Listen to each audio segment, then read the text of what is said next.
Abeg go sit down, you go just dey talk ball. Enter field make you go play. Wetin Saka wan do there? Ball na clear penalty. Person dribble with him left leg, dey hit him right leg. Wetin you wan do? Enter field go play na. Abeg in football dey easy. I know you all must be wondering why I'm putting on a Manchester United jersey in this terrible situation that I don't want to laugh. I want to be, straightforward today because there's nothing to laugh about. So, welcome to the Everything Football Podcast. My name is Abdul and my co-host Jesse. So today, let's forget about. We'll go back to Manchester United. But first off, let's talk about the FPL. And then this new week coming up on the FPL with Cole Palmer out, Saka and Odegaard are not yet confirmed. We don't know how long they are going to be out. So who are your two picks for captaincy this week? Well, I think that question I did very dicey because everything happened last week.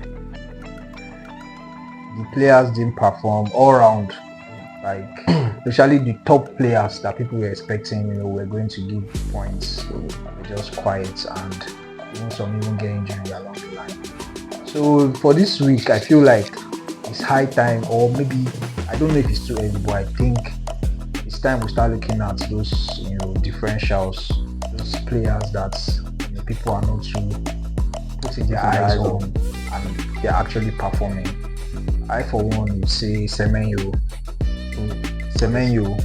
and I think they have a good fixtures this weekend.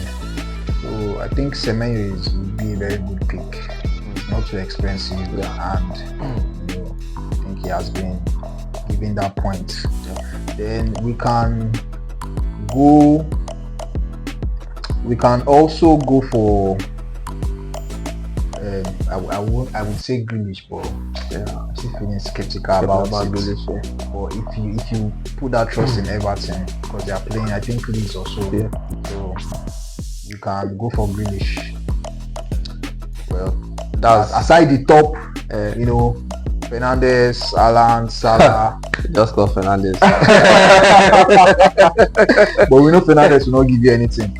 So let's say maybe Salah, Haaland, and who else? Cunha and Mbeumo, where they give last season. They don't dare Man U, so they are on good routes now. It's crazy. So it's just FPL now. It's just, I think, just go with your guts. I'm going to go with you because honestly, if we had done this podcast on Wednesday morning, I would have said Fernandes with you. Actually, because of the fixture we are having with Burnley, I would have said Fernandes is a good captaincy because of the fixture. But after what happened with Grimsby Town, I think we can also actually include Richarlison and Kudus. They're also nice differentials that can give you exactly what I wanted to say. Semenyo with you, and then Richarlison.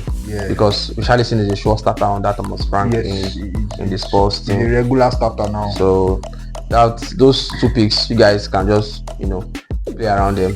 Semenyo and Richarlison, they are not too expensive to get in your team. Not too expensive, and you can see how they deliver too. You can still look at other there are other differentials, like you said. Grealish, somebody captained Timber last week. I don't know how. There are different people you can look at. Just play with your team because this season is not sure yet. It's not sure yet for anybody. It's not sure yet. So going forward, apart from FPL. I forgot to give a shout out to the first on the table now in the Everything Football Podcast. FPL League. It is Solozil. Congratulations for being the first this week on the table, though the season is just starting and everybody they hot, so no go reason now so much. Just game week 2. Game week 2. So we move. Then, like we move, Chelsea, they are playing Fulham up next. What do you think? Because they've won their 2 games convincingly, but I don't know. What do you think about the Chelsea Fulham game? But for me, though, I think this is the real test for Chelsea now. Fulham, like a real test. Like this other two fixtures. I feel like it will still be a pass for Chelsea this weekend. I think they will win Fulham. If they don't win, they will draw. I'm not sure sure Fulham would win them this weekend because goal wise and attack wise, Chelsea are on top form right now.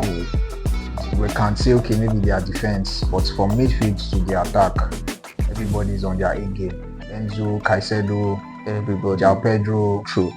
the other Pedro, Pedro Neto. Everybody is bringing their A game. So I think Fulham would see a different side from what they saw from Manchester United. So Chelsea would actually play well.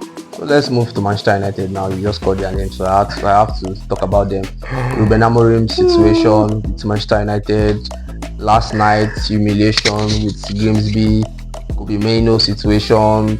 Just give us a summarization because I don't really want to talk too much about them because I have absolutely nothing to say about them. I don't know. The thing is, I don't know if now pressure be on these players because now I will not say it's on the coach. There's no pressure on this coach. The coach has said it right from time that he's coming in with this formation.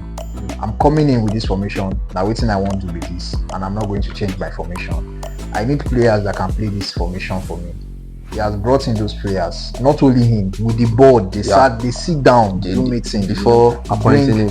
Yes, bring these players come. So I think these players are the ones that are being pressured, and I don't know what is pressuring them because you are not in any big competition. Okay, fine, we'll say okay, the last season performance has been the worst so far for Man U.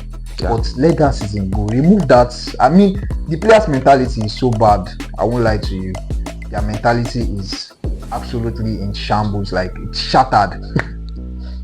From the captain to the list, whoever did the list on that pitch, whether Adogo or who, there is no winning mentality in them. There is no leadership mentality in them. Even in Fernandes, there is no leadership mentality in him anymore. their confidence is on 0 bar. Confidence level is on 0, and I don't know why. Season is just starting. You guys played well against Arsenal. Then you come and fumble Fulham. Then you miss Grimsby. I've been waiting to record yesterday, and you fumbled it all. Oh, honestly, now, I will not blame the coach. Honestly. At the same time, I will still blame him because you're playing some players, not all. You're playing some out of position. Maybe these players don't want to play that position you are giving them. Fine. Talk to your players. Have maybe a one-on-one discussion with them. Know what is good for these players. You are a good coach. You can manage a team. Know what is good for these players and put them in the right position. If it's to change formation, change formation. I mean, do something else and let's see results. Because if this continues till October or November, I mean, it should be sacked though. There's no, because he's playing right into their hands. Like he's playing right into the Amorim out fans, and despite the fact that I love Amorim, I'm not going to change that fact. I love Amorim. I love his philosophy and what he stands for. But if he continues playing like this and he doesn't listen, because he has just, for me, I see only two options. It's either you listen to your players right now to satisfy them, because you have no option. Then the other option is for you to just take all the players away, give them a break and bring under 23s and let's just know, okay, by under 23s, win or draw, lose, we don't care anymore. And again, let them just get rid of Onana in this team. Wow, Onana is our number one orchestrator of, it's the number one person that brought us to this position that we are starting from 2 seasons ago. Onana is the number one person. The number one person I'm going to blame. Even though he has not been playing so much, I will still blame him. Onana is the one that put it, because if a team is losing back to back consistently, their energy and it will drop. Their morale will die. It will drop. Onana has been the one making them lose matches right from the Champions League period where Manchester United were in. Onana cannot use his hands. Now. His hands, he has yesterday. I don't know, maybe he has Parkinson's, but his hands are. If he catch him, he can't use his hands. Why? It's crazy. Don't let them just ship him out. I hope he can't use his hands. Grimsby's match is the last match Onana will play for Manchester United. Hopefully he's out of the team. Hopefully. On Sunday we have Arsenal versus Liverpool versus Arsenal rather. As for those two people, we know they are both clubs on form now, but I think Liverpool are riding on luck. For me, I just think Liverpool are riding on luck because look at their previous fixtures coming into the Arsenal game. They lead 2-0, the opponent comes back to equalize, and then they look for a late winner. How long can Liverpool keep doing that? And well, the thing is, if their defense is bad now, so I think that's why. But the good thing is they are scoring goals. Yeah. So even if they are conceding, at least they can score. They are getting the results. Yes, that's the good thing. Even if your defense is bad, score goals. So even if we score 4, opponents will score us 3. We win. Yes.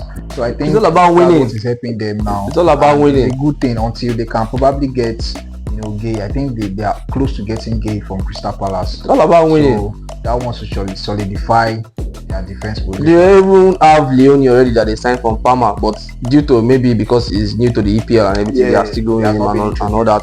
So for me, but the thing is, I still think Liverpool should look into, or Slot should look into the team and look for something to do about it, about the winning 2-0 and then conceding and then but my only concern for Liverpool now is they don't have squad depth actually. They just have first 11. And it's a bad thing going into the season. Except maybe they're ready to spend money January. But if they go into this season with these players and with the kind of injury record some of the players have, I don't see Liverpool performing well. Well, they face Arsenal. Let's not shy away from the fact that they are facing Arsenal. And then Arsenal have one of the best defense in the league. We saw it against Manchester United. We have seen it against, and they can even go their dark arts mode. So they can win at Anfield.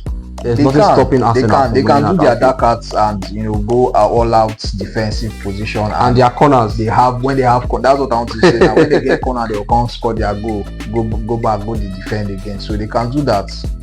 And the only thing is Liverpool have a very good striker on their hands, Kitike.